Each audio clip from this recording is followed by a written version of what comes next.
So fight night is almost upon us. Carl Frampton tomorrow evening will aim to become the first free-weight world champion from Ireland when he takes on America's own Jamel Herring for his WBO super featherweight world title in Dubai. And we're going to break that fight down, tailor the tape, keys to victory for both of those fighters in this video.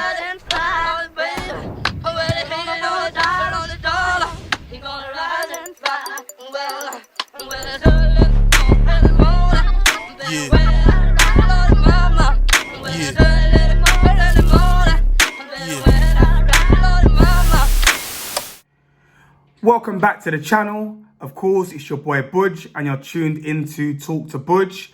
Please wipe your feet before you come in. Hit that like button, hit that subscribe button. Make sure you sign up to all notifications so whenever a new video drops, which is going to be daily, you are first to find out about it. You can watch, you can tune in, and you can share your thoughts and views in the comments as well. Of course, I'm giving my perspective, my take on things, but I'd love to hear from you. Tell me what you think. Tell me how you see things as well.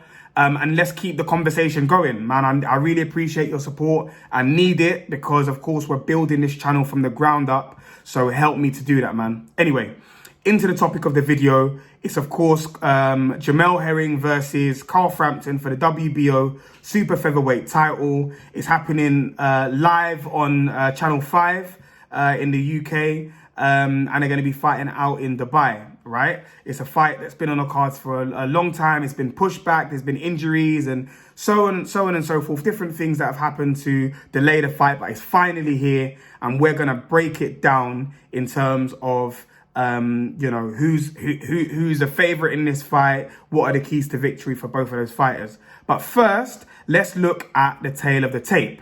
Now, Jamel Herring is 35 and Carl Frampton is 33, so they're similar in terms of their age, not too much difference there. Jamel Herring comes into the fight with a 22-2 record.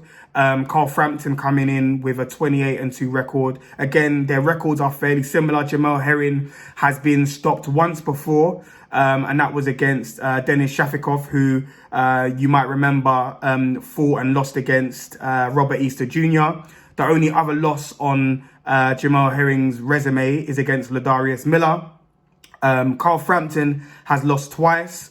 Both of the times that he's lost, we've obviously wanted to see the rematch in those fights. Of course, he lost against Leo Santa Cruz after beating him in the first fight. So we still want to see the trilogy in that particular matchup. And of course, he also lost against Josh Warrington in that fight. That was an absolute classic as well. And again, we want to see the rematch. So both of those fights that Carl Frampton has lost have been close losses and fights that are definitely ones for the history books. Jamel Herring has 10 knockouts on his record, and Carl Frampton has 16. The key difference is when it comes to this particular matchup. So with all of the other factors, it does seem fairly even. But the key differences are that Jamel Herring goes into this fight with a 5-inch height advantage. So he's 5'10". Compared to Carl Frampton's 5'5", and Jamel Herring also has a 70-inch arm reach versus the 62-inch arm reach for Carl Frampton. So Frampton going into this fight is giving up a 5-inch height advantage and an 8-inch reach advantage, and that for me is ultimately the key thing to note in terms of how we're weighing up both of those fighters. And what I did was, of course, as they like to say, you're only as good as your last performance, your most recent performance. So what I did was go back and watch both of their last performances. Carl Frampton fought against Darren Traynor and Jamel Herring fought against Jonathan Oquendo. And based off those last performances, I made some notes in terms of things that I could highlight and I could see going into this fight between Jamel Herring and Carl Frampton. So I'm going to go through those. I'm going to kick off with the challenger, who of course is Carl Frampton. And what I noticed, what I pointed out, is trainer, the guy that Frampton fought, was a guy who was a boxer. So he boxed from the outside. He liked to, keep things at a distance and work the jab very, very well. And he had a lot of success in that fight. There was very little in each of the rounds until the 6th round, of course, which was the round that Carl Frampton dropped him with a body shot. But up until that point, there was very little in the round. There wasn't much separation between the two fighters. I thought that Trainer actually boxed a very, very good fight. So what I noticed is that Frampton was very patient and he was taking his time early on, which is part of the reason why there wasn't much separation between the two of the fighters. But the problem with that is that he could be throwing away rounds doing so, particularly if you're fighting against a champion. You, as the challenger, need to bring the fight to the champion. So if you're very patient, if you're not pushing the action, if you're not pressing your foot on the gas, then those rounds that are very hard to decipher could easily swing in favor of the champion. So he's got to be mindful of that. What Carl Frampton likes to do, whilst he's being patient, he likes to try and take advantage of his opponent's mistakes and counter them. So it was when Trainer was a bit loose with his punches, or when he overcommitted, or when he made a mistake, that Carl Frampton ultimately capitalized. But whilst Trainer was boxing at distance, whilst he was very, very sharp and a bit more conservative with his punch output, Carl Frampton found it actually quite difficult to close the distance, which is something else that I found, very, very interesting. The fact that he didn't do a good enough job, I feel, particularly between rounds 1 to 5. He didn't do a very good job of closing the distance versus Trainer. At times, he was overreaching when he was coming in. That is Carl Frampton. And what it meant that is when he was overreaching coming in, and he was countered by Darren Trainer, he got caught off balance. And we saw that happen also in the fight against Josh Warrington. He overcommitted, and then he gets countered and he's off balance because he's already overcommitted, and he gets hit with something, he's off balance. And if someone he's fighting against is a good closer, or who knows how to jump on him in those moments, it could end up being a bit of a worry for Carl Frampton. The other key thing is the fact that, again, talking about rounds 1 to 5, where Trainer was particularly strong, is that Trainer was coming off a long layoff. He'd only had one fight in 2 years. And again, someone who hasn't been particularly active, between those rounds 1 to 5, there wasn't much separation between him and Frampton, who has been a little bit more active. Of course, he also was coming off a bit of a longer layoff, but I kind of expected to see the gulf in class earlier on in the fight. I wanted to see that separation. Ultimately, the fact that Trainer had taken the fight on a short notice, and the fact that Carl Frampton is elite and world level, I expected to see that separation and that difference in quality earlier on in the fight. And so that was something that I highlighted again, is the fact that Carl Frampton was being a bit too patient at times, standing off a bit too much, and wasn't doing a good enough job in closing that distance. I think also what made it difficult for Carl Frampton was the fact that Trainer wasn't overcommitting. So it made it difficult for Frampton to close the distance.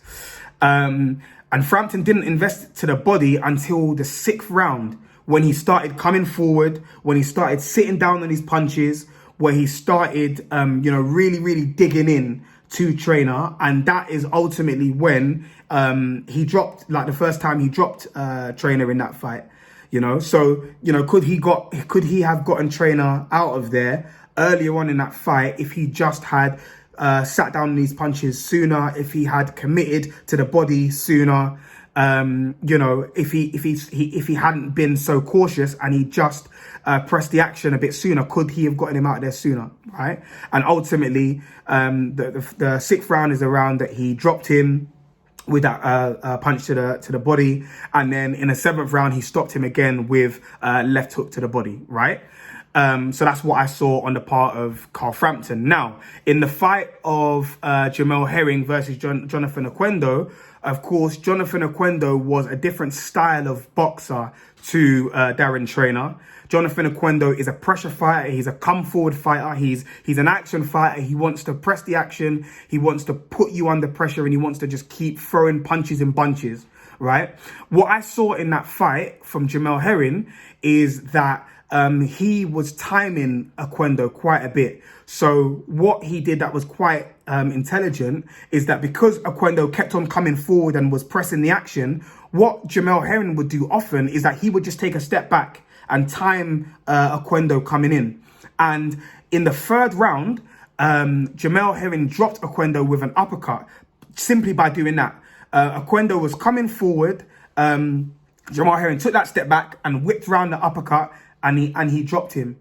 And what I noticed is that Oquendo, whilst he does like to apply pressure and he does like to press the gas, he rushes in at times. And he kept on getting caught by Jamel Herring because of the fact that he was rushing in. He wasn't educated with the way that he applied the pressure, with the way that he tried to get Jamel Herring on the back foot. It was just a bit wild. And because of the fact that he was wild, it meant that Herring could catch him very frequently and very often.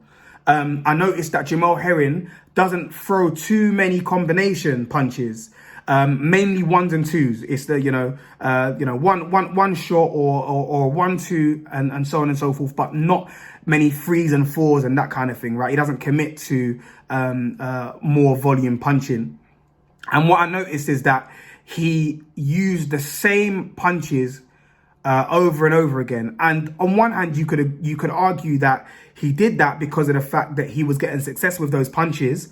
But when I was looking at it, what I thought was that if he was to do this against a more intelligent fighter, then he could become predictable. So he used the right check hook, he used the left uppercut, and he used the straight left to the body over and over and over again. He got success by doing it, by and large, but he became predictable. And I feel like against a more intelligent fighter, him using those same punches, that same combinations and whatnot, could mean that he's going to be susceptible to getting countered because someone's just going to download that data and look to counter him when he does try to use those particular punches.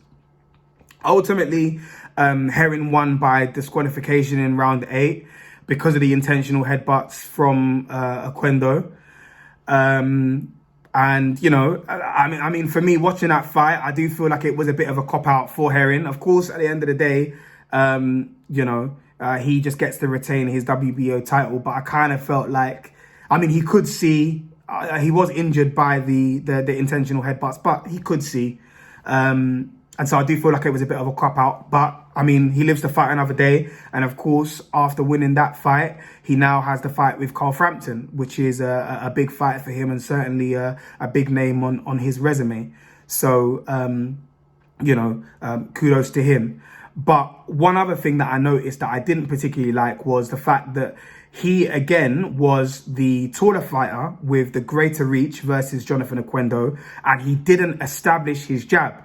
He allowed Oquendo to close the gap, to come in, and he didn't establish a jab. He didn't keep him at the end of the jab. He just allowed him to close the distance, which is something else that I thought was a very, very key takeaway and very poignant going into this fight with Carl Frampton. Now, to wrap things up in terms of keys to victory for both those fighters, what I would say is for Jamel Herring, what is absolutely key, the 3 key things for him are: 1, he needs to establish the jab.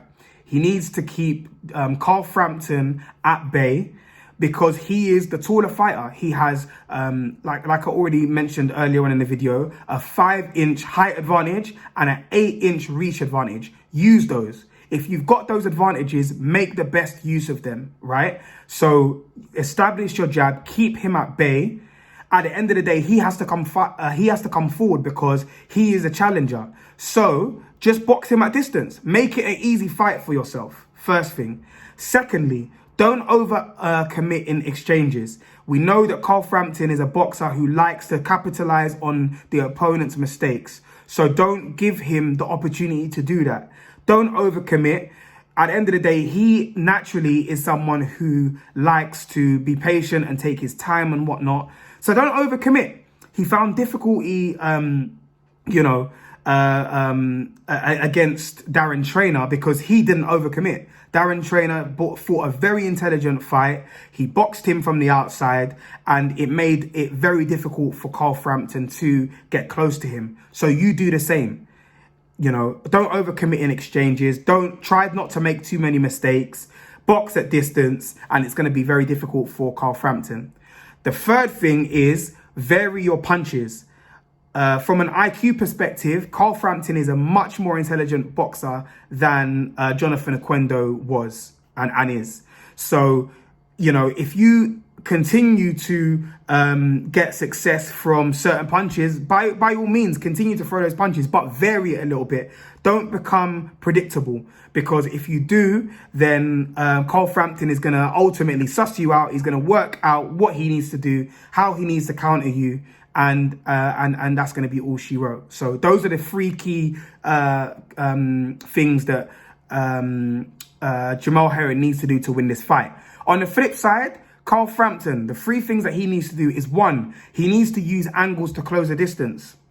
Coming in, if you don't use angles, you could get hit with something whilst you're trying to close the distance. And also, looking back at that Darren Trainer fight, he was able to close the distance when he got nice and low and used angles coming in to close the distance between him and Darren Trainer. So I think he needs to do exactly that in this fight. Use angles, come in low, and don't be predictable with your movement. Keep it fresh, keep it moving. Use a lot of head and upper body movement to close the distance between you and Jamel Herring. Second thing, invest to the body early. He left it too late. It was only in the 6th round that he started investing to the body against Darren Trainer. Do it early against Jamel Herring, particularly if he's not going to establish his jab early on. Take advantage of that. Step in, be a bit more aggressive. Take the initiative to take the fight to him and invest to the body early. If he's smart, he's going to try and box at distance and keep you at the end of his jab. And use a lot of lateral movement. Take that away from him. Invest to the body so he doesn't, so he doesn't move around too much in the mid to later rounds of that fight. And the third thing is, don't wait too much in the early rounds. I know you're patient. I know you like to take your time and you like to counter and so on and so forth. But the problem is, ultimately, Carl Frampton is the challenger. He has to take the fight to the champion. And in those difficult to score rounds, in those rounds that there's very little in those rounds, it's very easy for the judges to sway in favor of the champion. You've got to take the fight to him. So those are the key things that Carl Frampton has to do. Ultimately, I think that Carl Frampton is the better boxer with the better ring IQ. And maybe it's me being biased because he's from over on these shores. Of course, I want to see him dare to be great and be successful in doing so, in becoming the first free weight world champion from Ireland. But I've got Carl Frampton winning this fight. I think he does have enough to beat Jamel Herring, but I think he just needs to be very educated and intelligent in the way that he goes about it. But I've got Carl Frampton. I think I got the fight going a distance, and I've got him winning by marginal decision in this fight. But let me know what you think. What's your view? What do you think are the key things that both of these fighters need to consider going into this fight? Who have you got in this fight? Let me know in the comments. Until the next video, over and out.